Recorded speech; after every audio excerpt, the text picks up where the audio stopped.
பார்க்க போறோம். நீங்க போட்டோ எங்களுக்கு வாட்ஸ்அப்ல சென்ட் பண்ணாலே நாங்க கஸ்டமைஸ்டா எடிட் பண்ணி கொடுக்குறோம். உங்களுக்கு வந்து ஒரு ப்ரூஃப் பிக் சென்ட் பண்ணுவோம். நீங்க பிக் பார்த்துட்டு ஓகே சொன்ன பிறகு தான் பிரிண்ட் பண்ணி கொடுக்குறோம். உங்களுக்கு எப்படி தேவைப்படுது அப்படின்னு நீங்க கேக்குறீங்களோ அதே மாதிரியே நாங்க எடிட் பண்ணி கொடுக்குறோம்.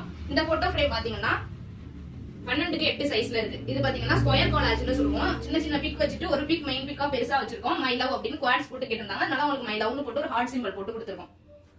இந்த ஃப்ரேம் பாத்தீங்கன்னா இது 15x12 சைஸ்ல இருக்கு. இது அவங்களோட ஃப்ரெண்டுக்கு கொடுக்கறதுக்காக பண்ணி கேட்டிருந்தாங்க. அதனால ஃப்ரெண்ட்ஸ் குவாட்ஸ் வர மாதிரி போட்டிருக்கோம். ஒரு பிக் வந்து பெருசா வச்சுட்டு மத்த எல்லா பிக்கையும் ஷேடோ பிக்கா வச்சிருக்கோம். இதோட சைஸ் பாத்தீங்கன்னா 15x12. அந்த பிக் பாத்தீங்கன்னா ஸ்கொயர் கொலாஜ்ல இருக்கு. 15x12ல 4 பிக் வச்சு பண்ணிருக்கோம். அது ஸ்கொயர் கொலாஜ்னு சொல்லுவோம். அது ஒரு சாமி போட்டோ பண்ணி கேட்டிருந்தாங்கன்னா அதோட சைஸ் வந்து 8x6 சைஸ்ல இருக்கு. பேக் சைடு வந்து ஒரு ஸ்டாண்ட் டைப்பும் வரும். இந்த கொலாஜ் பாத்தீங்கன்னா இதுவும் ஸ்கொயர் கொலாஜ் தான். ஒரு 5 பிக் வர மாதிரி பண்ணிருக்கோம். இதோட சைஸ் பாத்தீங்கன்னா 12x8 சைஸ்ல இருக்கு.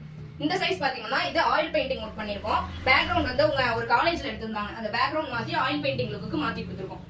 இந்த ஃப்ரேம் பாத்தீங்கன்னா இது இமேஜினரி ஆர்ட்ல இருக்கு.